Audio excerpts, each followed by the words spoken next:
Canal Enciclopedia. Antes de que se implicase en el estudio de las ciencias, la historia parecía un mito. Su propia vida parece una leyenda. Patriota griego y un entusiasta de los viajes, fue el fundador de la etnografía. Fue escritor y científico, fue el padre de la historia.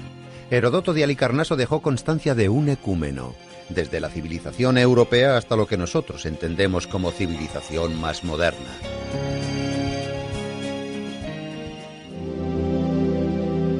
Heródoto, el futuro historiador, nació en el año 284 a.C. en el seno de una familia rica y noble en Halicarnaso, una colonia griega situada en Asia Menor. A pesar de que Heródoto era un ciudadano persa, era heleno por parte materna. Le encantaba escuchar las historias de los marineros que buscaban la libertad de la amada ciudad griega Atenas, donde los emperadores Solón y Clístenes llevaban a cabo las reformas democráticas. Pero en su ciudad natal, el tirano Ligdamis luchaba por hacerse con el poder. El joven Heródoto, junto a otros seguidores de la democracia, se rebelaron contra el tirano. La revuelta fue contenida y para salvar su vida, Heródoto tuvo que huir a la isla de Samos, uno de los estados más ricos de Grecia.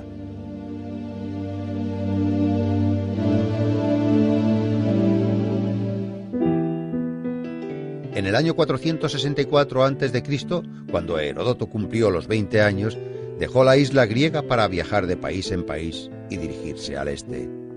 Viajó por tierra y mar y visitó lugares como Fenicia, Siria, Macedonia, Delfos y Atenas. Heródoto de Halicarnaso resultó ser un viajero inquisitivo y emprendedor. Investigó cuidadosamente las inscripciones sagradas, los templos, las crónicas, la colección de oráculos y profecías, leyó numerosos trabajos literarios y estudió las costumbres locales. Más tarde, con diligencia, escribió todas sus observaciones personales en un libro que se convertiría en la famosa Historiae, el primer libro histórico de los tiempos antiguos.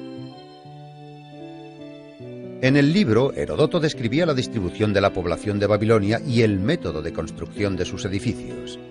El sociable ciudadano Heródoto también viajó a Egipto y allí aprendió de los sacerdotes locales que en la pirámide de Keops constaba por escrito la cantidad de rábanos, cebollas y ajos que habían comido los esclavos mientras construían la pirámide. Heródoto visitó la costa norte del Mar Negro, donde se relacionó con la tribu de los escita, que eran personas bélicas y crueles. Acorde con los relatos de Heródoto, los escita se bebían la sangre de sus enemigos y para ello utilizaban sus cráneos. Además, ostentaban los cueros cabelludos como trofeos o botines de guerra. Las descripciones sobre la vida de los escita que Heródoto escribió fueron más tarde verificadas por investigaciones arqueológicas que encontraron restos sepulcrales de la tribu en el sur de Rusia y en Ucrania. Las anotaciones de los 10 años que Heródoto de Halicarnaso había recopilado durante sus viajes se convirtió en una grandiosa obra que nunca fue titulada. No obstante, muchos historiadores creen que la obra fue titulada Historiae, que significaba investigación y desarrollo en el griego antiguo. 330 años después, en el siglo II a.C., científicos de Alejandría dividieron la composición de Heródoto en 9 tomos y los dedicaron a las 9 musas. El primer libro, por ejemplo, fue titulado Clío. La guerra de los griegos contra el imperio persa era el principal argumento de esta gran obra. Heródoto fue contemporáneo de estos sucesos. El historiador admiraba el coraje de los griegos y quería narrar para futuras generaciones las batallas que los griegos y persas soportaron durante 50 años. Más de la mitad de la obra se refiere a los antecedentes de las guerras médicas y el resto a la propia contienda. Fue una de las primeras obras escritas en prosa griega que muestra digresiones históricas, etnográficas y geográficas, así como las tradiciones, las religiones y la vida en Asia Menor.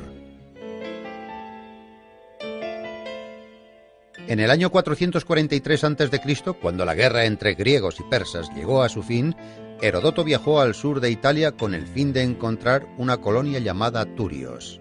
Finalmente, a la edad de 40 años, a Heródoto se le llamaba Turio, por haber ayudado a fundar esta colonia. Los investigadores opinan que este lugar fue su último cobijo. pero no se puede excluir la posibilidad de que al final de su vida Heródoto dejase Turio para volver a Atenas. No se conoce demasiado sobre los últimos años del historiador.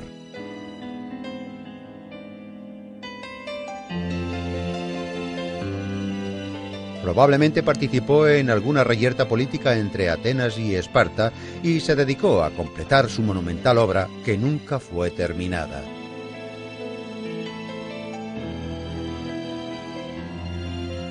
Los relatos de Historiae se detienen en el año 478, en la descripción de una cercana aldea llamada Sesta. Heródoto vivió alrededor de 60 años y murió cerca del año 425 a.C. 4 siglos más tarde, el orador romano Cicerón hablaba de Heródoto como el padre de la historia. Para los historiadores actuales, el espléndido escrito de Heródoto es una fuente de oro para obtener información sobre la historia de los países antiguos.